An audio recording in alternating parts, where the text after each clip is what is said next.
Buenos días, hermanos, a los que no logré saludar al inicio, mis hermanos. Hoy vamos a continuar con la serie de la evangelización y el tema de hoy es responder la pregunta de ¿qué es el evangelio? Parece lógico, parece fácil, pero quiero que estemos expuestos a la palabra de Dios y podamos entender lo que realmente es el evangelio, porque es el evangelio lo que le debemos presentar a las personas que no creen en el Señor. ¿Qué es el evangelio de Jesucristo? Tú pudieras pensar que esa es una pregunta muy sencilla de responder, especialmente para nosotros como cristianos. Ahí no hay nada que aprender. De hecho, tú pudieras pensar que dar una enseñanza de esta, es decir, una que exhorta a los cristianos a pensar cuidadosamente acerca de la pregunta, ¿qué es el evangelio de Jesucristo? Es completamente innecesario, podrías decirlo, como creyente que eres. Es como preguntarle a los carpinteros que se sienten a pensar en la pregunta, ¿qué es un martillo? ¿Tú serías capaz de preguntarle a un carpintero de qué es un martillo? Bueno, así de esa manera te puedes estar sintiendo en esta mañana. Si yo soy cristiano, ¿por qué me tienen que preguntar qué es el evangelio? Después de todo, el evangelio de Jesucristo es el centro del cristianismo y nosotros como cristianos decimos que nuestra razón de ser es el evangelio por sobre todas las cosas. Es donde buscamos fundamentar nuestras vidas y construir nuestras iglesias. Es de lo que hablamos a otros y es por lo que oramos que ellos también escuchen y crean en dicho evangelio. Por todo eso, ¿qué tan firme crees tú que sea el entendimiento de los cristianos acerca del contenido del evangelio? ¿Qué tan firme puedes creer tú eso? ¿Cómo responderías si alguien le pregunta, ¿cuál es el mensaje que ustedes los cristianos predican una y otra vez? ¿Y por qué es importante? Mi sospecha es que muchos cristianos responderían algo que estaría lejos de lo que la Biblia sostiene como el evangelio de Jesucristo. Tal vez podrían responder, el evangelio es que Dios perdona tus pecados si crees en Él. O tal vez dirían, las buenas nuevas son que Dios te ama y tiene un maravilloso plan para tu vida. O el evangelio es que eres un hijo de Dios y Dios quiere que sus hijos sean abundantemente exitosos en todos los sentidos de la vida. Tal vez si te preguntaran a ti, amado hermano, ¿qué es el evangelio? Podrías caer en alguna de estas definiciones de una o de otra forma. Algunos sabrían que es importante mencionar algo acerca de la muerte de Jesús en la cruz y de su resurrección, pero la pregunta es, ¿cómo encajamos todo eso en una respuesta? El hecho es que el que los cristianos lleguen a un acuerdo en la respuesta a la pregunta de qué es el evangelio no es tan fácil como parece. Todos creen que la Biblia es verdadera e inerrante. Creen que Jesús murió en una cruz y resucitó corporalmente de los muertos. Creen que los humanos son pecadores con necesidad de salvación e intentan ser personas centradas en Dios y saturadas con el evangelio. Pero ¿cuál creen que es el tema que genera el mayor número de comentarios y las respuestas más enérgicas de todos los temas del cristianismo? Sí, es el evangelio. Muchos nos podemos poner de acuerdo en que la Biblia es inerrante, que la Biblia es inefable, que la Biblia no tiene errores, para los que no de pronto no entienden lo que es inerrante, que la Biblia no yerra, que Dios es trino, Dios Padre, Dios Hijo, Dios Espíritu Santo. Pero cuando vamos a definir lo que es el evangelio, mucho hay que decir al respecto. Podemos enseñar por meses acerca de la disciplina de la iglesia, de la predicación, de la consejería, del gobierno de la iglesia, entre otras cosas. Podemos enseñar todo eso. Pero las respuestas más interesantes y sorpresivas van a salir cuando enseñamos lo que es el Evangelio. Si enseñamos concerniente a lo que la Biblia enseña acerca de las buenas nuevas del cristianismo, entonces la respuesta debe ser impresionante. Estamos en esta serie de evangelización y es indudable que no se podría enseñar de esta serie si no enseñamos, entre otras cosas, lo más importante, y lo más importante es responder, ¿qué es el Evangelio? Pero bien, ¿cuáles son exactamente estas buenas nuevas? En esta enseñanza vamos a tratar de definir con precisión. Queremos una correcta comprensión del Evangelio.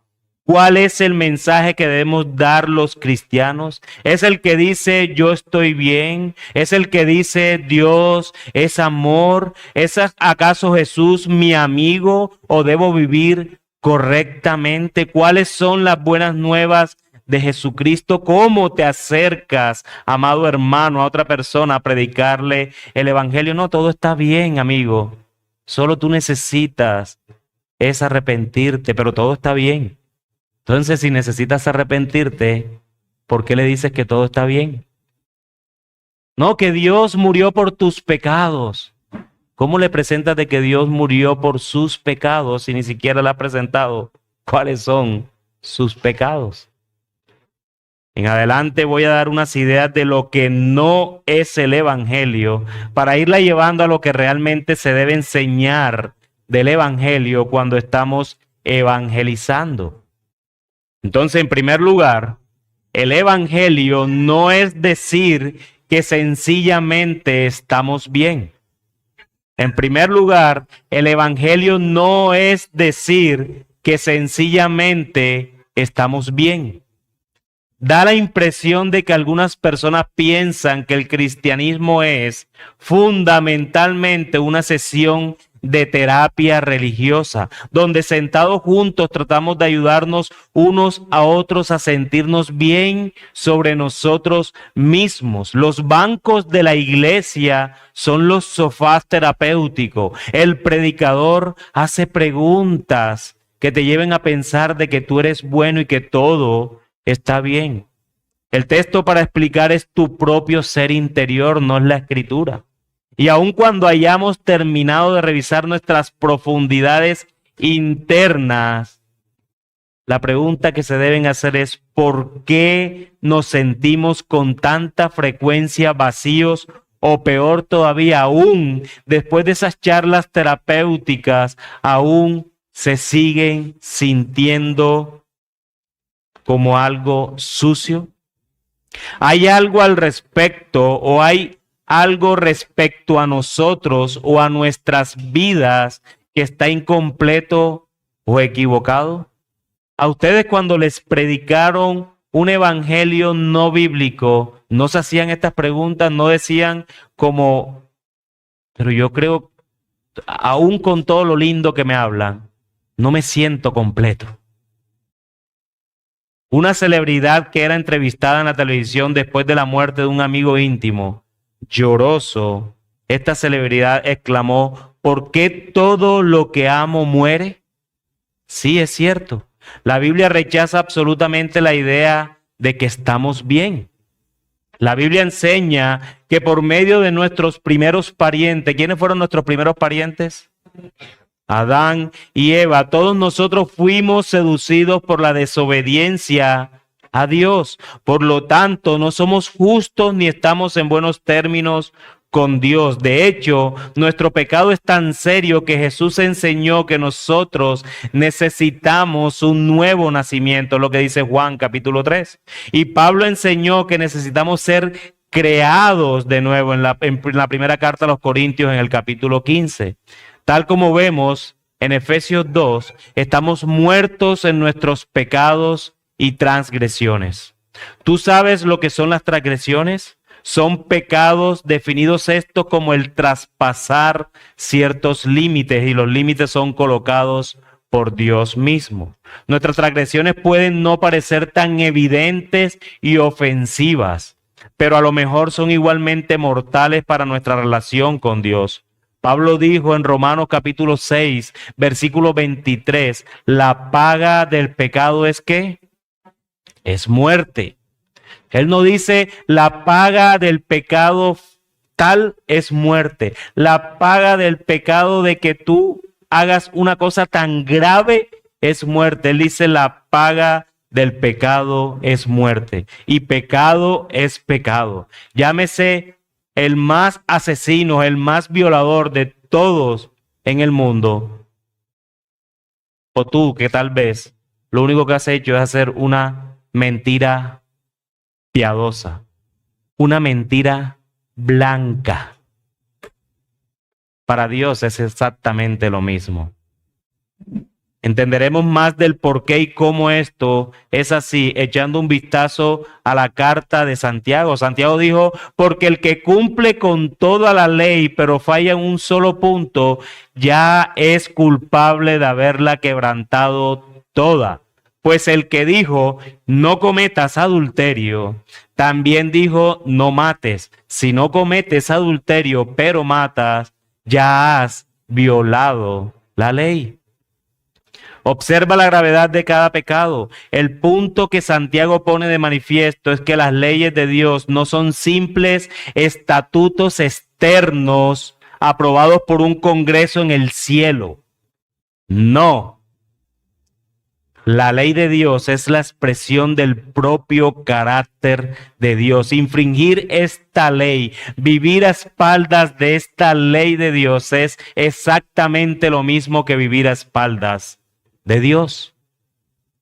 Cuando nosotros pensamos que podemos desatenderlo algunas veces o dejar de lado sus caminos cuando nos dé la gana, es porque que no hemos comprendido la naturaleza de esta relación. Así que como ves, no podemos pretender ser creyentes y conscientes y repetida y felizmente quebrantar la ley de Dios. No es que ya Dios me salvó por su gracia. Ahora yo hago lo que quiero porque Dios me ha salvado por su gracia. No, y hasta te sacan textos bíblicos. Es que donde abunda el pecado, sobreabunda la gracia. Por eso yo peco más y más y más para que sobreabunde la gracia aquí. ¿Qué dice Pablo al respecto? De ninguna manera. Pero así estamos. Así somos.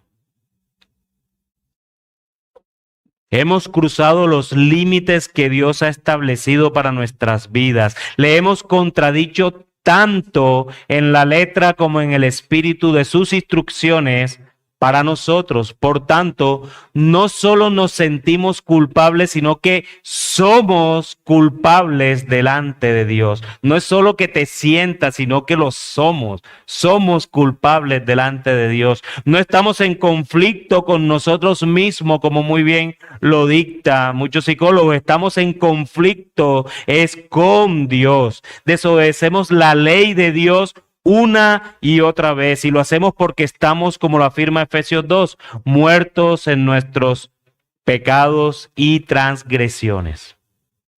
Ahora bien, todo lo que hemos dicho puede parecer muy sombrío como para poder llamarlo las buenas nuevas. Me estás hablando de lo que es el evangelio y de lo único que te has dedicado a decirme es que yo soy un perverso. Que precisamente esa es la buena nueva, que tú eres un perverso. Pero no hay duda de que una adecuada comprensión de dónde estamos ahora es esencial para establecer a dónde necesitamos llegar. Hermanos que les gusta evangelizar, que Dios le ha dado dones, si tú no le muestras la necesidad que esa persona tiene de un Salvador, nunca va a poder ver esa necesidad que él tiene. ¿Y cómo le muestras esa necesidad? ¿Cómo lo dice Efesios 2? Es que tú estás muerto en delitos y pecados. Tú estás muerto, tú no estás enfermito, tú no tienes fiebre, tú no tienes una gripita, tú estás muerto. Muerto es muerto, el muerto no puede hacer nada. Y esa es la condición en la que todos nos encontrábamos alguna vez. Una de las primeras etapas de ser un cristiano es darse cuenta de que nuestros problemas no son fundamentalmente que hayamos metido la pata. No es que yo llego a la iglesia, los estoy hablando de mí. Yo llegué a la iglesia porque es que yo tenía problemas en el matrimonio. Metimos la pata, pero eso no es fundamentalmente, realmente la motivación por el cual debemos llegar al Señor. O que hayamos fallado en alcanzar todo nuestro potencial, sino más bien que hemos pecado contra Dios. Estamos enemistados de Dios. Y ahí entonces comenzamos a darnos cuenta de que somos objeto de la ira de Dios y de su juicio y que merecemos la muerte, la separación de Dios y la alineación espiritual de Él ahora y para siempre. Entonces, hermanos, si vamos a llegar a evangelizar y decirle, es que tú tienes un problema, es que tú has metido la pata, es que tú no debiste hacer así con tu esposa o con tu esposo, es que tú no puedes tratar así a tus hijos, es que tu hija tú la debes tratar con más amor, por eso es que tú estás mal. Mi hermano, no hemos entendido el evangelio. Tu gran problema, amigo mío, es que estás enemistado con Dios. Ese es el gran problema que tú tienes. Y ese problema es lo que te está llevando a lo que tú eres. No apliquemos las consecuencias. Apliquemos la causa de esas consecuencias y la causa real, vital, que todos deben saber es que tú, amigo, estás enemistado con Dios. El verdadero cristianismo es realista en cuanto al lado oscuro de nuestro mundo, de nuestras vidas, nuestra naturaleza y nuestro corazón. Pero el verdadero cristianismo no es en definitiva pesimista o moralmente indiferente. Tampoco es algo que nos estimule a sencillamente aceptar esta dura y fría realidad. No, las noticias que nosotros como cristianos debemos comunicar son demasiado grandes, demasiado tremendas. No solo, perdón, no solo porque nuestra depravación es tan generalizada y nuestro pecado tan extenso, sino también porque los planes de Dios para nosotros son tan diferentes y maravillosos. Y cuando comenzamos a darnos cuenta de esto, empezamos a dar gracias. Porque el cristianismo no es, después de todo, un plan para anestesiar las penas de nuestras vidas, ni tampoco se trata de despertarnos a la situación para que aprendamos a enfrentarlas. Es psicología. El cristianismo consiste en enseñarnos a vivir con un anhelo que nos transforma, con una fe en crecimiento, con la seguridad y la esperanza cierta de lo que ha de venir. Ese es el fundamento de enseñanza. No es decirle, amigo, ven a Cristo y verás cómo tus problemas todos se solucionan. De hecho, como lo dice un pastor, un autor, cuando llegamos al cristianismo es cuando realmente los problemas comienzan. No, ven al cristianismo y verás cómo se soluciona tu matrimonio, cómo se soluciona tu relación con tus hijos, cómo se soluciona tu carácter, cómo... No, hermano, nosotros no somos solucionadores de nada. Nosotros somos anunciadores de las buenas nuevas en Cristo Jesús. Déjale ese trabajo al Señor. No hagamos el trabajo que no te toca. Tú debes presentarle esa mala noticia para que pueda entender la buena noticia. La noticia es que tú estás enemistado con Dios. Y tú estás enemistado con Dios porque desde Adán hasta hoy no hay ninguno mejor que ninguno. Técnicas, ¿cómo rompes hielo fácilmente? Es decirle a esa persona, ¿sabes qué? Yo no soy mejor que tú. Tú me ves a mí como cristiano y me conoces hace 20 años, pero yo no soy mejor que tú. Lo que yo soy es por la gracia de Dios. Pero si te le vas a presentar a esa persona como que tú eres, que tú estás aquí y él está aquí, olvídate. No, hermano, es que nosotros no somos mejores que él, que aquellos que no conocen a Cristo. Nosotros somos lo que somos gracias a la gracia irresistible de Cristo. a ninguna otra cosa. En segundo lugar, el evangelio no es solamente decir que Dios es amor. No es solamente decir que Dios es amor. Dios te ama y tiene un plan maravilloso a tu vida. ¿Alguna vez han escuchado esa frase? Hermano, ¿de dónde vienen ustedes? No parece la realidad de esta ciudad. Nos están avergonzando con el hermano de Chinchiná. Allá se escucha eso, hermano. No, ¿verdad? Dios tiene un plan maravilloso para tu vida. Si la completaran por lo menos diciendo sí, pero es su plan, no el tuyo, seguramente fueras un poco más bíblico. Si no, pregúntenle al apóstol Pedro, pregúntenle al apóstol Pablo. ¿Cuál era el plan de Dios? Era maravilloso, pero era su plan, no el de Pablo ni el de Pedro. Algunas veces hemos oído que el evangelio se presenta solamente como el mensaje de que Dios es amor. Ahora bien, esta declaración se parece al titular de un periódico que decía: el clima helado hace que las temperaturas bajen. Parece periódico de nuestra ciudad. El clima helado hace que las temperaturas bajen. ¡Wow! ¡Qué descubrimiento! Científicos se reunieron durante 3 años para sacar ese titular. Bueno, así somos dando noticias nosotros muchas veces. No es que no sea cierto, es una realidad. Es lo mismo que pasa, Dios es amor, sí, es cierto. Pero es algo tan obvio que definitivamente parece que hay algo más que se ha perdido o que se ha omitido en la noticia. Que Dios es amor es totalmente cierto, incluso está en la Biblia. Dios es amor, dice 1 Juan capítulo 4, versículo 8, pero hay un peligro en sencillamente afirmar algo que es tan evidente. Nosotros no deberíamos decir ni siquiera que Dios es amor cuando estamos evangelizando.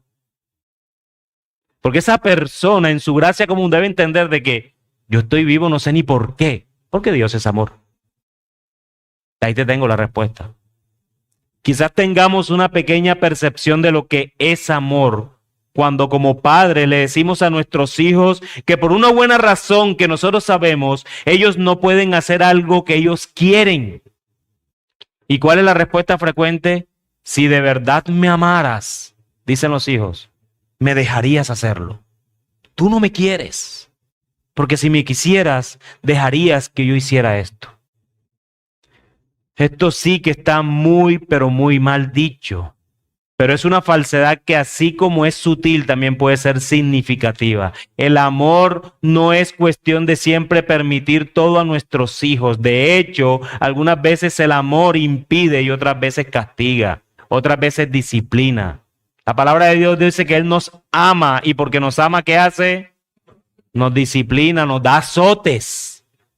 Y eso parece duro, pero hermano, es porque te ama, porque Él te ha adoptado, porque Él dio a su hijo, la sangre de su hijo te salvó, le costó su hijo. Él necesita disciplinarte porque nos ama. Pero no se nos olvide nunca, porque nos ama. Es porque nos ama. Si decimos que Dios es amor, ¿qué es lo que pensamos en cuanto a cómo debe ser ese amor? Y más aún, la Biblia no dice que Dios solamente es amor. ¿No dice la Biblia que Dios es espíritu también? ¿Cómo ama un espíritu? ¿Acaso no dice la Biblia que Dios es santo? ¿Cómo ama entonces un Espíritu Santo? ¿No dice la Biblia que Dios es único, que no hay otro como Él? ¿Cómo ama el único y perfecto Espíritu Santo del universo? ¿Cómo puedes saberlo si Él no te lo dice? ¿Puedes tú suponerlo, imaginarlo, asumir sus características basado en tu propia experiencia? ¿Podrías hacer un diagrama de dicho amor?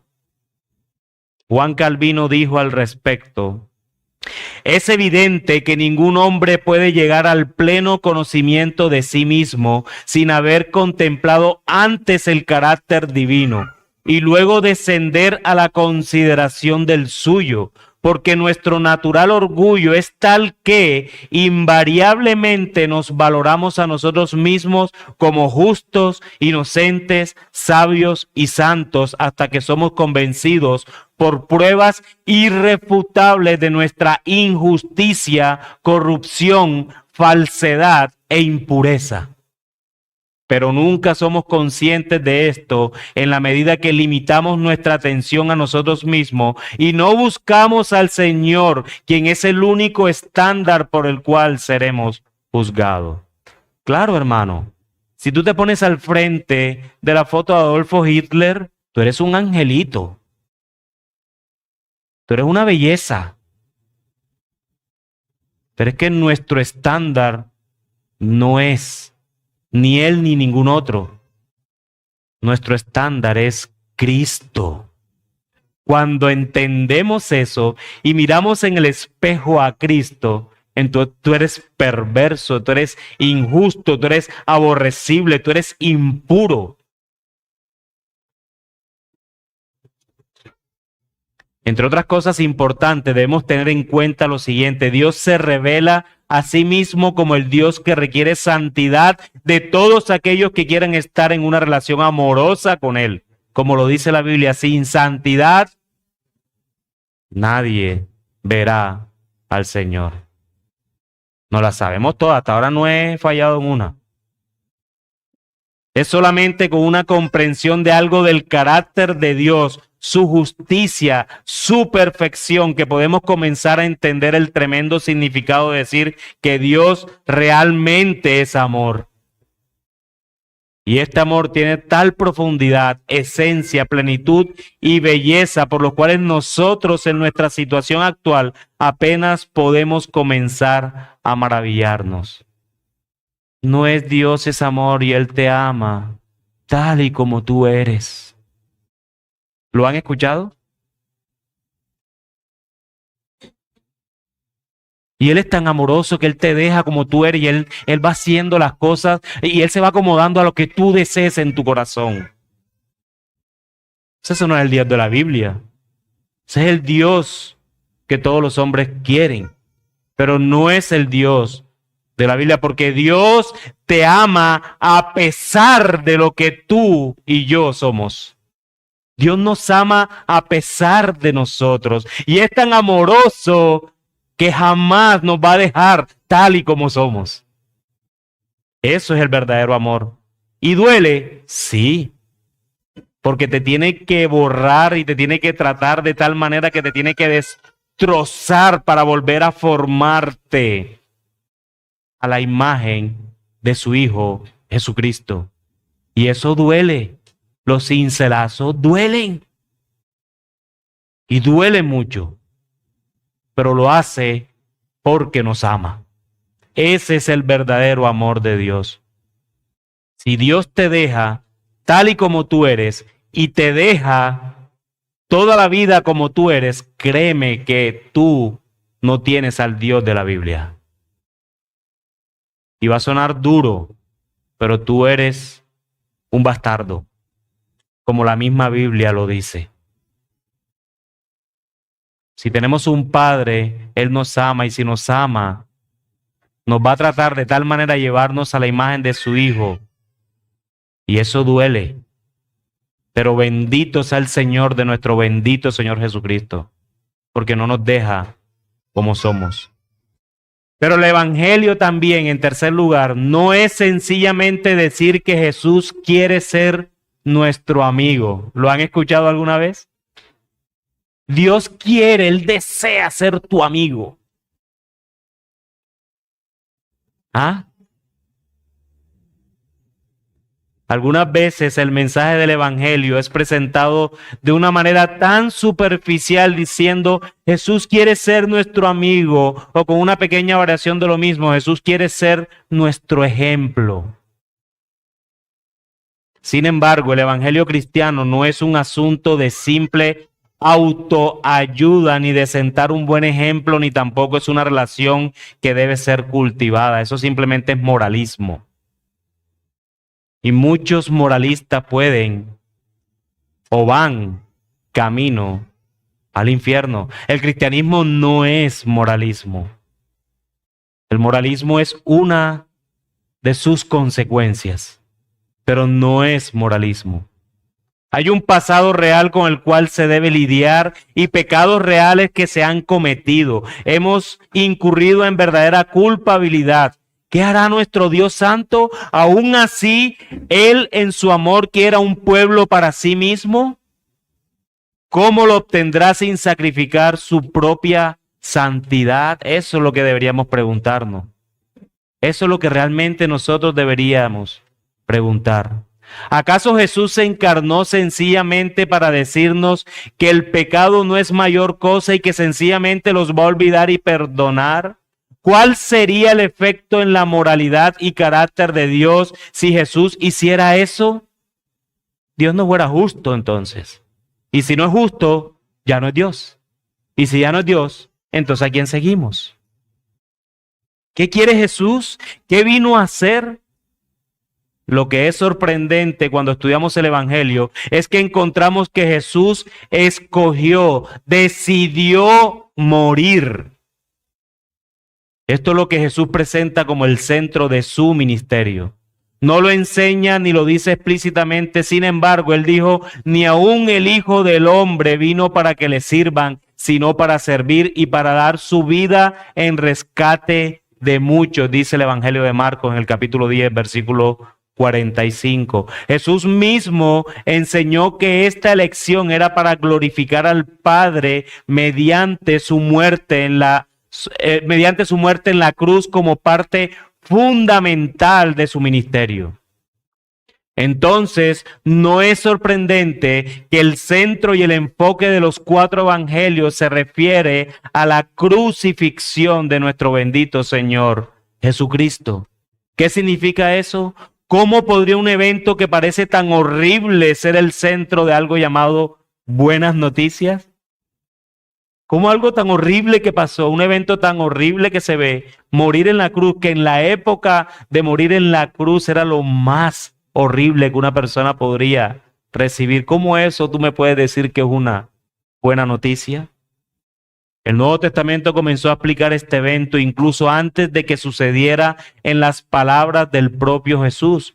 Él unió 2 hilos de profecías del Antiguo Testamento en Marcos capítulo 8, versículo 27 al 38. En esa porción de Marcos, aquí Jesús se presenta a sí mismo como una combinación del Hijo del Hombre que menciona Daniel en el capítulo 7 y el siervo sufriente que menciona ¿quién? ¿Qué profeta? Isaías, ¿en qué capítulo? 53. Los apóstoles aprendieron claramente de Jesús cómo debían entender su muerte en la cruz, y para enseñarles a los cristianos al respecto, el Espíritu Santo ha inspirado varias imágenes en el Nuevo Testamento que nos transmiten la realidad. Jesús como un sacrificio, una redención, una reconciliación, una justificación legal, una victoria militar y una propiciación. La Biblia nos enseña todo eso. Nada en este lenguaje del Nuevo Testamento se refiere a solo algo potencial o una simple posibilidad o una opción. Al contrario, cada imagen describe algo que en realidad lleva a cabo su meta o propósito. Así que, por ejemplo, ¿cómo podemos decir que Dios y los pecadores se han reconciliado si estos pecadores reconciliados fueran lanzados al infierno? ¿Qué clase de propiciación sería si la ira de Dios no fuera apaciguada? ¿O qué clase de redención sería si los cautivos no fueran liberados? Lo que estas imágenes revelan es que el beneficio en cuestión no está meramente disponible, sino que ha sido asegurado no solo por las enseñanzas y el ministerio de Jesús, sino por la muerte y resurrección de Jesús. No es una posibilidad que tú tienes de escoger. Ah, Jesús lo hizo, bueno, está bien, yo lo voy a escoger. No, si tú has sido escogido desde antes de la fundación del mundo, no es que esté disponible para ti, es que tú fuiste asegurado en ese plan de redención. No se puede evitar el hecho de que el centro del ministerio de Jesús está en su muerte y que el propósito de tal muerte era que Dios diera cumplimiento efectivo y certero de sus propias demandas de amor y justicia. Entonces sí podemos decir que la muerte de Cristo, también Dios es justo. ¿Cómo un Dios justo? No preguntan muchos. ¿Cómo un Dios justo, como tú lo llamas, puede perdonar tu pecado si tú lo que mereces es el infierno? La respuesta es el Evangelio. El Evangelio. Gran parte de todo esto, la sangre, la redención, la victoria, se resume en la magnificencia de la visión dada a Juan por Dios mismo en Apocalipsis capítulo 5, versículos del 5 al 9. Yo quiero que leamos juntos ese texto, capítulo 5, versículos del 5 al 9. Apocalipsis capítulo 5, versículos del 5 al 9.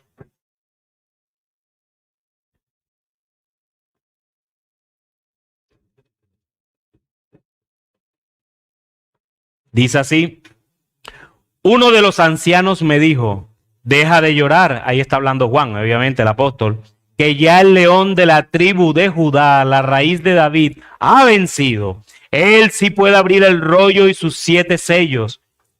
Entonces vi en medio de los 4 seres vivientes y del trono y los ancianos a un cordero que estaba de pie y parecía haber sido sacrificado. Tenía 7 cuernos y 7 ojos, que son los 7 espíritus de Dios enviados por toda la tierra. Se acercó y recibió el rollo de la mano derecha del que estaba sentado en el trono. Cuando lo tomó, los 4 seres vivientes y los 24 ancianos se postraron delante del cordero. Cada uno tenía un arpa y copas de oro llenas de incienso, que son las oraciones del pueblo de Dios, y entonaban este nuevo cántico. Digno eres de recibir el rollo escrito y de romper sus sellos, porque fuiste sacrificado, con tu sangre compraste para Dios gente de toda raza, lengua, pueblo y nación.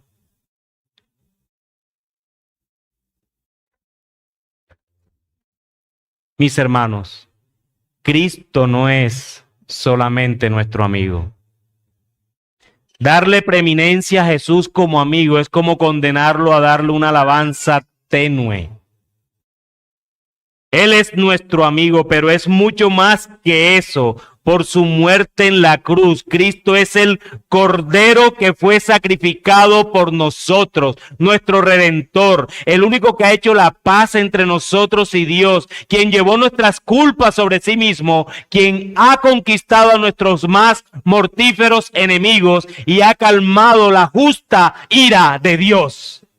Ese es el evangelio que tenemos que predicar. Ese es el evangelio que hay que predicar. Que Cristo es tu amigo. ¿Cómo le cantas tú una canción a un amigo? ¿Tú le has cantado canciones a tus amigos? Cántala, hermana, a ver, ¿cómo es? ¿Ah? Pero cuando te enteras que ese amigo al que tú le estás cantando precisamente porque él hizo una obra para que tú le pudieras cantar, tu cántico tiene que cambiar. Que él fue a la cruz a recibir la justa ira que tú y yo merecíamos en la cruz del Calvario. Recibió la ira por los pecados tuyos, míos y de todos los escogidos desde antes de la fundación del mundo. Murió como nosotros merecíamos morir y vivió como yo tenía que vivir. Y aún así él decidió voluntariamente descender de los cielos, despojarse de su gloria, venir a este mundo impío y a vivir como uno de nosotros como hombre. Y no contento con eso, fue a la cruz y murió por cada uno de nosotros. Mis hermanos, esa canción debe cambiar. Esa canción debe cambiar. Y ese es el evangelio que debemos presentar. Ese es el evangelio que hay que predicar. Ese es el evangelio que hay que anunciar. Pero el evangelio, en cuarto lugar, no es anunciar que debemos vivir correctamente. También caemos eso. ¿No les han dicho alguna vez, o ustedes alguna vez de pronto al momento de predicar, lo único que le puede decir a la persona es que deja de tomar, deja de fumar, quita esa trampa que tienes ahí de la luz? No le hagas el puentecito al servicio del agua. Muchas veces hemos caído en eso. Y eso es moralismo. ¿Es correcto? Sí, es correcto. Pero de eso no se trata únicamente el evangelio. Pero entonces queremos atacar a la persona por el pecado que está cometiendo. Es que tú eres un borracho, tienes que dejar de tomar. Eso no es el evangelio. Miren, hermanos, si esa persona es escogida por Dios y el evangelio atraviesa su alma, él lo entenderá solito. Nadie le va a tener que decir eso. Es que para que el Señor te vea, tú tienes que dejar de. ¿Dónde está eso en la Escritura? ¿Dónde está eso? Tú lo único que necesitas es arrepentirte y creer en el Dios soberano. Eso es lo que nosotros tenemos que predicar.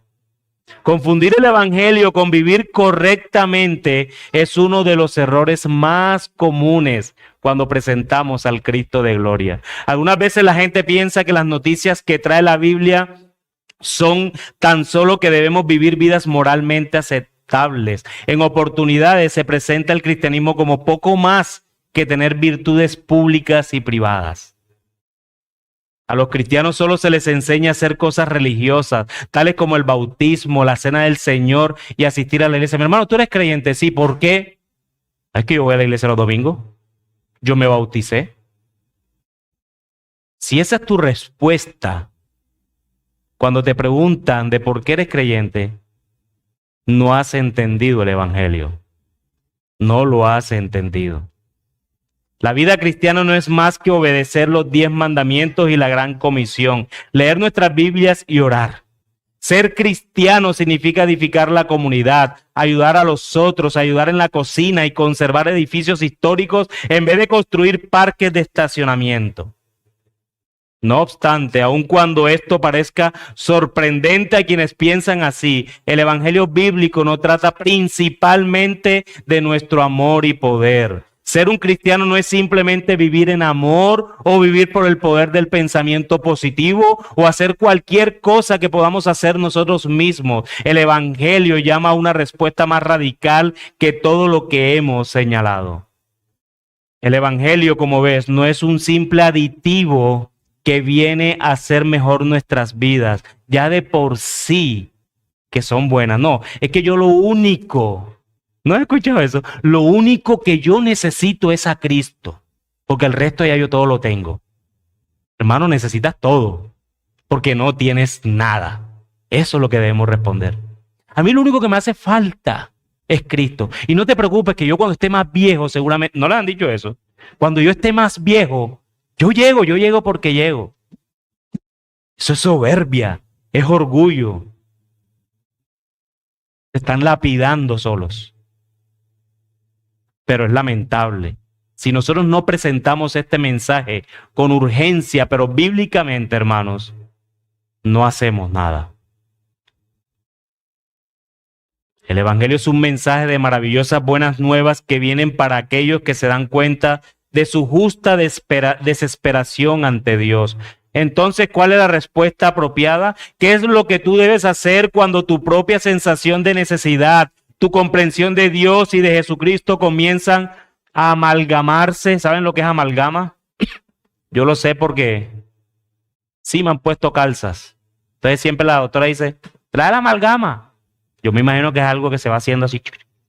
Entonces cuando se amalgama todas estas preguntas que te hace acerca de Dios, la necesidad que tú tienes de comprenderlo y de conocerlo, lo único que Dios hace es que nos llama a arrepentirnos de nuestros pecados y a confiar solamente en Cristo. Encontramos tanto la fe como el arrepentimiento en el Nuevo Testamento y generalmente aparecen juntos, tal como el encuentro que Pablo tuvo con los ancianos de Éfeso. Se narra otro encuentro en Hechos 20. Él resumió su mensaje de esta manera: a judíos y a griegos les he instado a convertirse a Dios y a creer en nuestro Señor Jesucristo. Hechos capítulo 20, versículo 21. Este es el mensaje que Pablo y otros cristianos predicaron a lo largo del Nuevo Testamento. Una vez que la gente ha escuchado la verdad acerca de su pecado y de la santidad de Dios, del amor de Dios en Cristo y de la muerte y resurrección de Cristo para nuestra justificación, el mensaje nos llama a responder. ¿Y cuál es nuestra respuesta? Es pasar al frente en la iglesia. Es rellenar una tarjeta o levantar una mano, es hacer una cita para ver al pastor o decidir ser bautizado o unirse a la iglesia. Si bien cualquiera de estas cosas muchas veces se hace y se involucran, ninguna de ellas es absolutamente necesaria. La respuesta a las buenas nuevas es, como dijo Pablo, arrepentirse y creer. Cuando tú has presentado la palabra de Dios, le has dicho la condición a esa persona, la necesidad de esa persona, y esa persona te va a preguntar, ¿y qué hago? Le decimos, arrepiéntete. ¿De dónde tomaron este mensaje Pablo y los otros autores del Nuevo Testamento? ¿Quién fue el primero que dijo estas palabras? ¿Quién? ¿Quién? Juan. Ok. Entonces ellos se lo copiaron a Juan. No me acuerdo a Pablo hablar de Juan en la Escritura. ¿Ustedes se acuerdan? Juan bautizó a Pablo. Entonces, ¿a quién escucharon ellos? Marcos capítulo 1, versículo 15. Arrepiéntanse y crean las buenas nuevas. Eso lo dijo nuestro Señor Jesucristo. Fue su primera palabra cuando comenzó su ministerio, según el Evangelio de Marcos. Creer para salvación no es simplemente una afirmación mental, sino el creer en o vivir en el conocimiento de esas buenas nuevas. Es apoyarse y confiar en ellas. Debemos aceptar el hecho de que somos incapaces de satisfacer por nosotros mismos lo que Dios demanda de nosotros, no importa qué tan moralmente tratemos de vivir. No nos conviene terminar creyendo un poco en nosotros mismos y otro poco en Dios. Lo que necesitamos es darnos cuenta de que debemos confiar totalmente en Dios y creer solo en Cristo para nuestra salvación. Y creer y confiar en tal verdad implica una diferencia y por tanto demanda no solamente fe, sino también arrepentimiento. El arrepentimiento y esta clase de creencia o fe o seguridad son realmente dos caras de la misma moneda. No es que podamos adquirir el modelo básico de creer y después agregarle el arrepentimiento, justo cuando al fin decidamos que queremos ser santos. No. Sí, yo creo, no, yo creo que hay un Dios, sí, yo creo que Jesús existe, sí, pero ya después me arrepiento, eso no es creer, eso no es creer. El arrepentirse es lo que tú haces si realmente comienzas a pensar de esta manera y a creer en Jesús para vida eterna. Cualquier pretensión de creer sin un cambio real no es más que una falsificación, no es más que remordimiento. En la Escritura podemos ver un ejemplo cuando uno creyó y el otro no creyó. Cuando Pedro negó a Jesús 3 veces, advertido por el mismo Cristo, él lloró amargamente, él creyó. Cuando Judas, que anduvo el mismo tiempo que Pedro, pecó contra el Señor, él no lloró amargamente. ¿Él qué hizo? ¿Y por qué se mató? Porque no era arrepentimiento, era remordimiento. Y era hijo de la ira, como la misma Escritura lo dice. J.C. Ryle dice, hay una clase de cristianismo frecuente y mundano que mucha gente tiene y creen que con ello es suficiente, un cristianismo barato que no ofende a nadie y no requiere sacrificio, que no cuesta nada y no vale nada. Esto es fuerte. Hermano, si tu cristianismo, escúchame bien, te voy a hablar a tu oído y a tu corazón. Si tu cristianismo, si tu vida cristiana a tu alrededor no está ofendiendo absolutamente a nadie, difícilmente puedo creer que seas cristiano.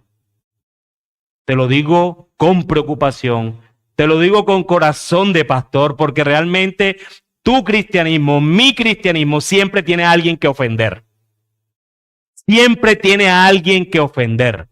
Y no estoy diciendo con esto, ahora que vas a salir de aquí a ofender tú a todo el mundo. Eso no se trata. Solamente tu vida, tu fe, tu manera como vives por el Dios en el que has creído ofende. Si tu vida no ofende a nadie, hermano, si tu vida no refrena pecado, si tu vida no es sal, si tu vida no es luz, tu vida no es cristiana. Tu vida no es cristiana, porque somos sal y somos luz. Refrenas, ofendes, molesta, ya viene, ya viene. Ese ya viene, tiene que convivir con el cristiano. Glorifica al Señor, hermano. Glorifica al Señor más allá de los hombres. El arrepentimiento que Jesús demanda está conectado a creer las buenas noticias, porque si realmente son noticias, entonces no sorprende que uno cambie de parecer cuando las oye. La palabra arrepentimiento significa metanoia en el griego. Metanoia, que literalmente significa cambiar tu mente o cambiar de parecer. No se trata de que tú estás parado aquí y yo voy a tener un cambio de 360 grados, porque no has cambiado, estás exactamente en el mismo lugar donde empezaste. Un cambio de 180 grados, cambia tu mente, cambia tu dirección, cambia tu forma de vivir, cambia todo, porque tú has creído y te has sometido al Evangelio y te has arrepentido. Decir que crees pero sin vivir esa creencia no es para nada creer en el sentido bíblico, y puedes ver la realidad de esa verdad a lo largo del camino desde Abraham hasta Jesucristo mismo. Nosotros en realidad cambiamos nuestra forma de actuar, pero nosotros cambiamos nuestra forma de actuar porque cambiamos lo que creemos. No es algo externo, es algo que produce el corazón. Las buenas nuevas del Evangelio tienen un contenido cognoscitivo. No es simplemente un entusiasmo religioso, una profunda intuición personal. Es algo nuevo, una noticia, la más reciente. Nos anuncia algo. El Evangelio son noticias. En nuestra iglesia siempre les pedimos a nuestros potenciales miembros que nos digan. Nosotros siempre hacemos una pregunta a los potenciales miembros, ¿cierto? ¿Cuál es la pregunta que siempre hacemos que nunca falta? ¿Qué es el Evangelio? Dígalo en un minuto menos. ¿Cómo harías eso? ¿Cuál dirías que es el mensaje? Les voy a decir una respuesta para los que todavía no son miembros y quieren ser miembros. Es decir, si alguno que no es miembro, que quiera ser miembro, me sale con esta respuesta el día que se lo preguntemos, hermano, no le creo. Dice: las buenas nuevas consisten en que el único e incomparable Dios, quien es santo, nos hizo a su imagen para que lo conozcamos, pero nosotros pecamos y nos apartamos de él. En su gran amor, Dios se hizo hombre en Jesús, vivió una vida perfecta y murió en la cruz. De esta manera satisfizo la ley y tomó sobre sí mismo el castigo por los pecados de todos. Aquellos que hacen un cambio de dirección y creen en él resucitó de la muerte, mostrando que Dios aceptó el sacrificio de Cristo y que la ira de Dios contra nosotros se ha calmado. Él ahora nos llama a arrepentirnos de nuestros pecados y a creer solo en Cristo para nuestra salvación. Si nos arrepentimos de nuestros pecados y creemos en Cristo, nacemos de nuevo a una vida, a una nueva vida, una vida eterna con Dios. Perdón. Esas son las buenas nuevas. Esas son las buenas nuevas. Mis hermanos, en esta serie de evangelización, lo que buscamos es que todos podamos evangelizar, porque todos debemos evangelizar. No es solo labor de los pastores, es labor de toda la iglesia, pero no podemos ir a evangelizar a toda criatura si ni siquiera, primero, sabemos lo que es el evangelio. Segundo, vivimos ese evangelio que no conocemos. O más bien vivimos, si no vivimos ese evangelio que conocemos. Y tercero, testificamos ese evangelio que vivimos. Si no se están cumpliendo esas tres verdades en tu vida, hermanos, tú aún no estás listo para evangelizar. Así que ocupemos tiempo en los asuntos del reino, porque el rey del reino nos mostró cómo se debe hacer. Él vino a ocuparse de los negocios de su padre mientras determinaba morir por nosotros. ¿Sí ven esto? Él vino a ocuparse de los negocios de su padre mientras determinaba que moriría por nosotros. Que sea el Señor guiando a esta iglesia local a ocuparse de los negocios del reino de Dios y dar esta buena noticia, la mejor de todas, la que trae verdadera esperanza a un mundo que está muriendo sin Cristo. Que el Señor nos ayude a serle fiel en todo. Amén.